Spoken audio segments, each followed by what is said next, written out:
So we got President Adam Kovacs here in my best American pronunciation of his name. We're going to go straight to the press. Who has the first question?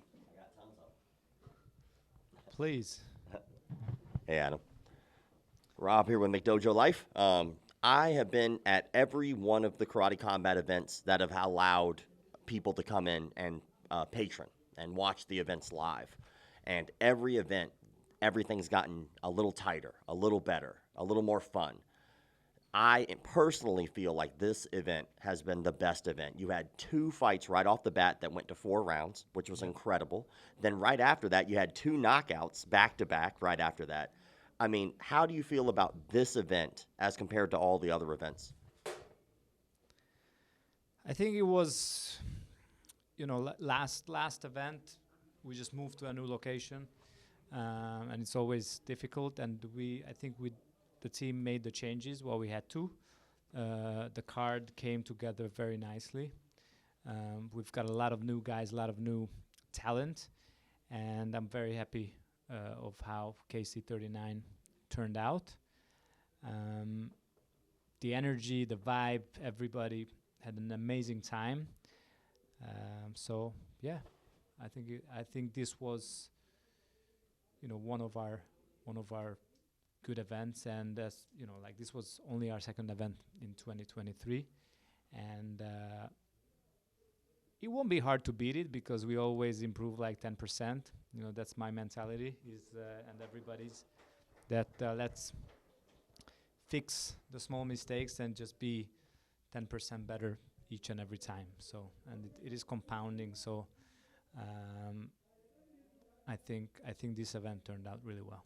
Yeah, you were just talking about every time things get notched up, everything gets a little better every time. I was actually talking to the gentleman who runs your YouTube now. They got a whole bunch of guys from Haymakers, which is super smart move, great people, all who work really well together. And I noticed that tonight it seemed more packed than usual. Do you have any plans to expand and maybe host more people in the future? Yeah, sure. At the same time, like the whole intimacy of the venue, what we have, it's different. So I think we go step by step, and let's fill the room each and every time, and then move forward again. Maybe just 10%. I think last time we had around 700 people. Now, and it was a sold out show, but we saw that there are a little room for more, and I think it was around 800 now.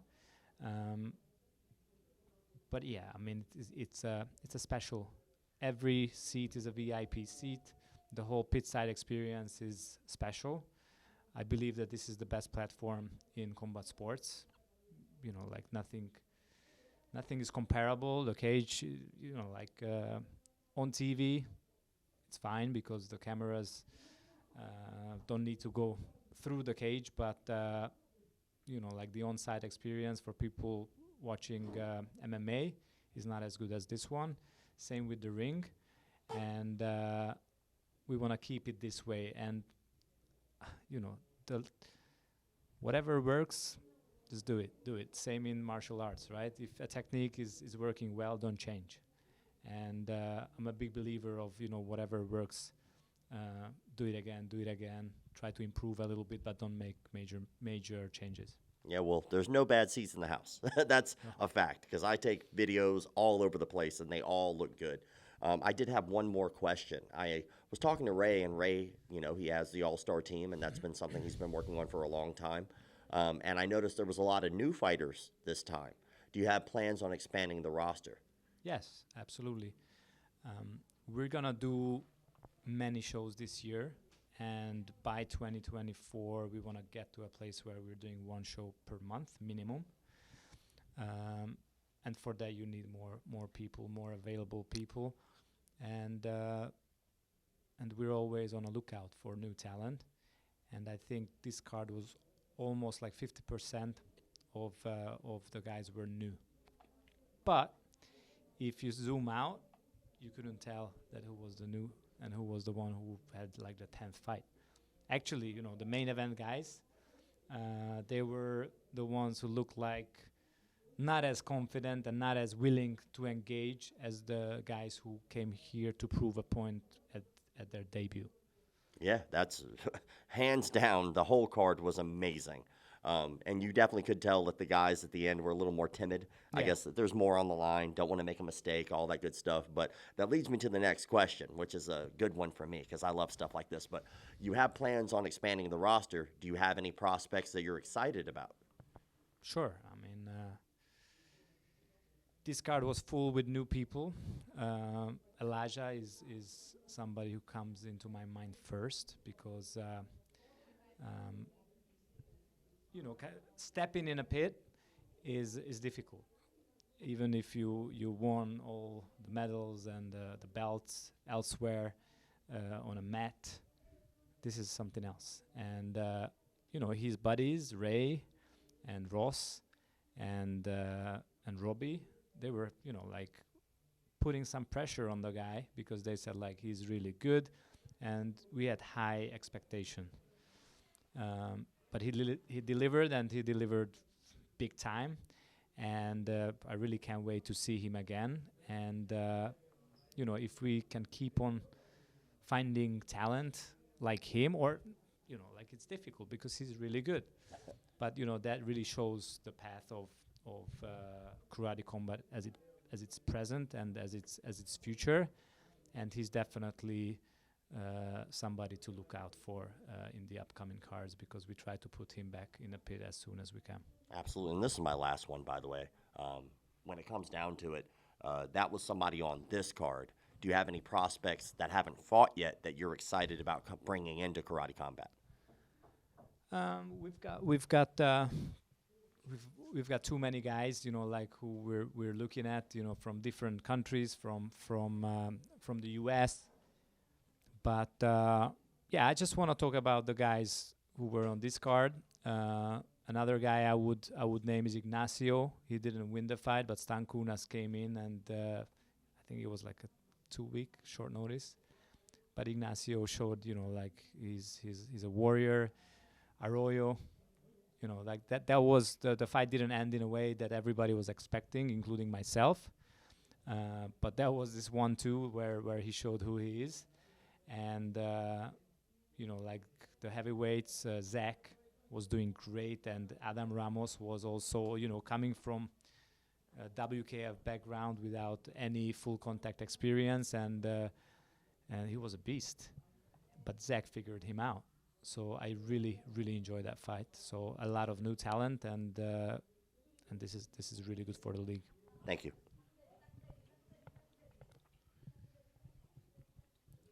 Mac Tyson here from the Mac and Mal Karate Hour. You mentioned that Ignacio was a warrior. Does that mean that we might see him back in the pit? Yes. No, absolutely. Wouldn't you? I mean, it was a great fight. He had, he's got the experience. He had over 100 kickboxing fights. I think this was the 4th for Stankunas. So that's a big advantage. And Stankunas is not bad. He's always here to fight.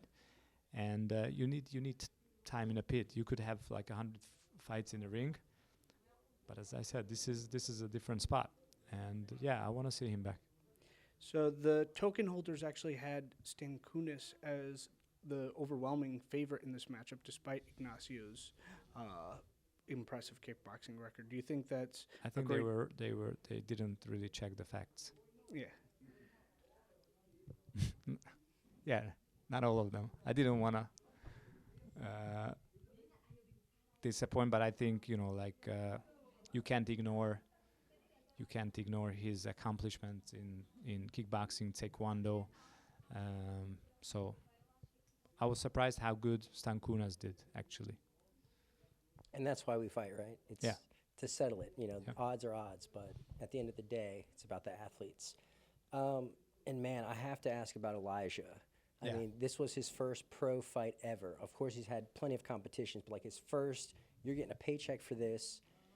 And the way he just went out, and he wasn't afraid to pull the trigger at all, let his hands go, and then comes up with this crazy Mortal Kombat finishing sequence that was, it was like a video game. I mean, do you guys have performance bonuses or something along those lines? Did maybe he? We've got in their contracts. We've got built-in bonuses for finishes. Oh, nice. We call it an Ippon bonus, and he's gonna get that bonus now. Awesome. But it almost feels like we don't even know how good he is yet, because he didn't give us the chance, to see it. Because I don't know, what was it? The first minute. 49 seconds. 49 seconds. So I want to see him fight more. I want to see a round, maybe two. I think everybody does, right?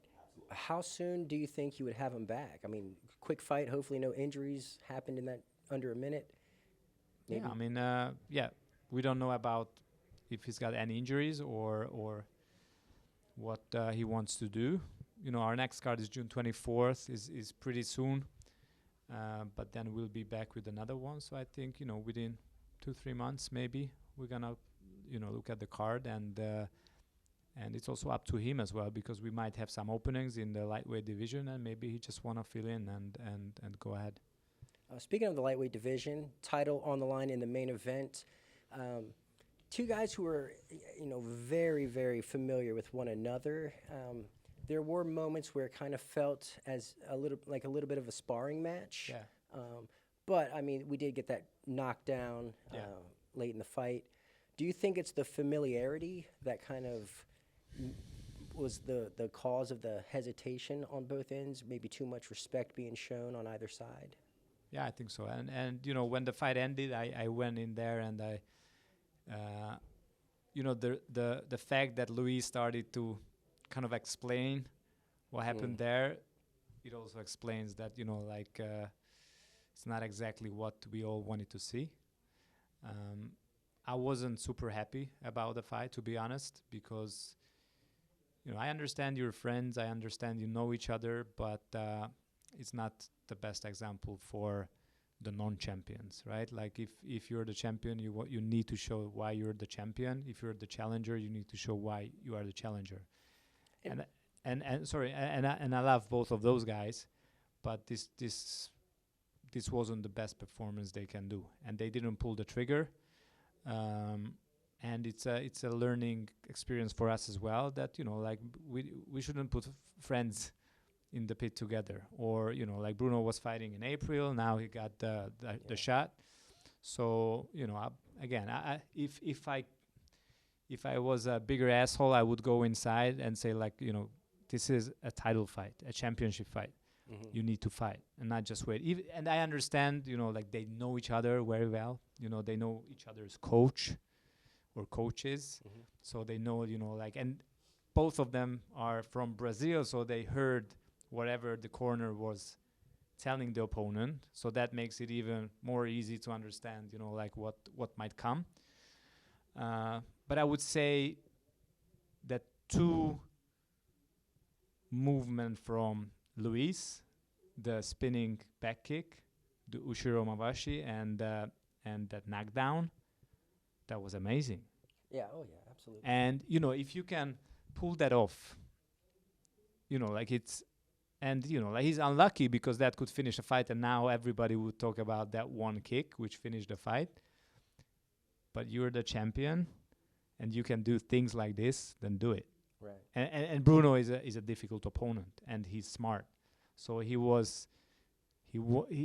didn't give any chance for Luis to put the target on and then shoot, for sure.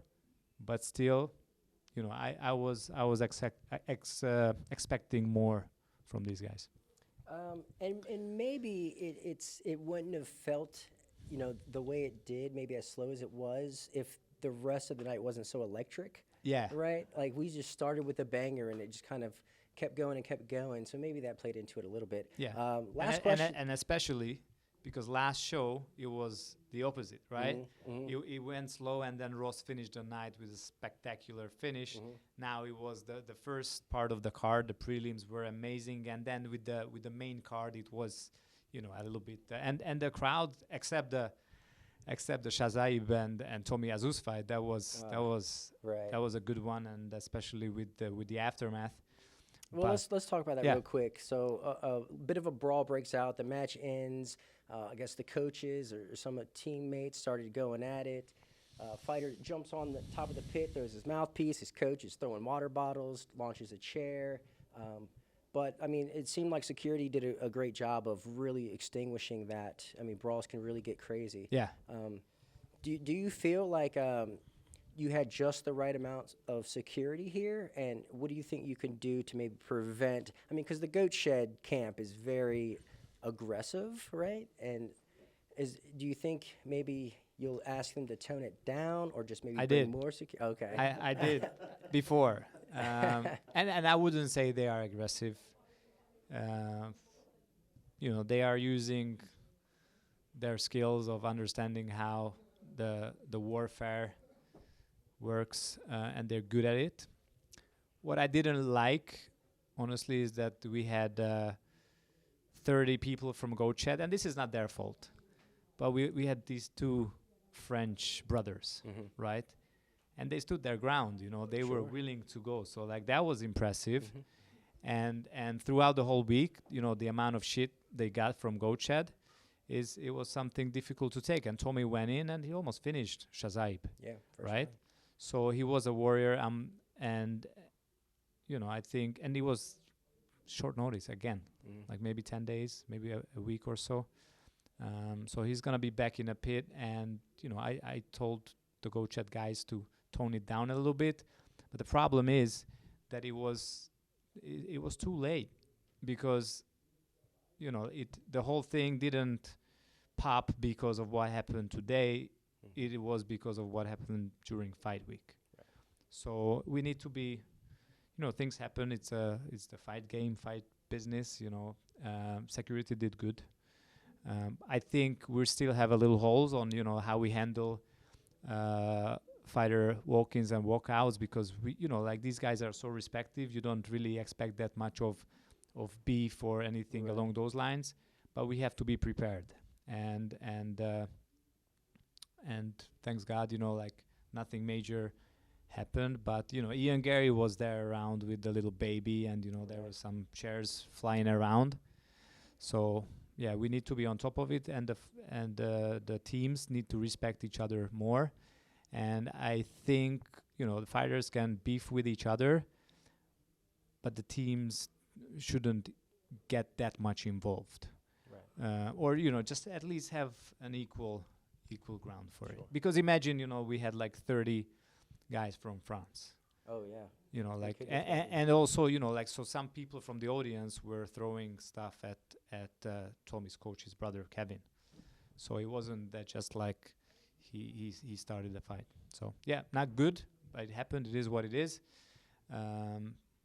Hopefully next time this won't happen. Dude, he fought on short notice and he did that good. I can't wait to see him fight again. Yeah, but I knew he's gonna do this, and that's why I wanted this fight to happen, because honestly, the fight with Gabriel Varga is not a fight we can, like Gabriel Varga is, one of the best guys, but what he did before with Mitchell Thorpe, that was a very close fight. So I knew that he's gonna do well. Well, congratulations on an excellent event. Thank you so much. Do we have any other questions from the press?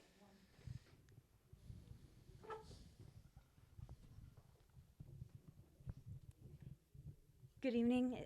My name's Abby from the Fight Space podcast. Many of the senseis that I've spoken to have expressed their gratitude that a format like Karate Combat exists. How does it feel knowing you've created a platform for a new generation of combat sports athletes? It's that's why we're doing it, and to make karate cool again, and to create a platform for karate guys, strikers, so that they don't have to do MMA if they don't want to. And it's a mission.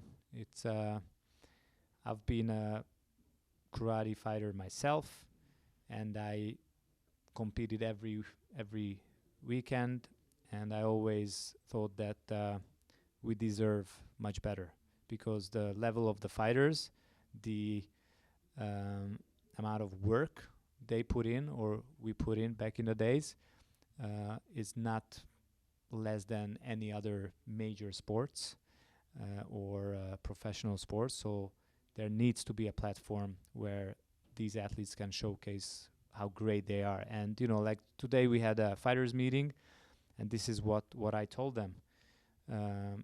This is their chance to show how great they are, and there are not many chances in life. Maybe you get like 1, maybe 10, maybe 20 if you're like a pro fighter, and some of them showed that the platform what we're building, they're ready to use it to grow and to shine. Absolutely. Thank you for the time. Thank you. Thank you very much for your time, Adam. Os, thank you so much. Thanks for watching. I'm Layla, and if you liked what you just saw, make sure you subscribe.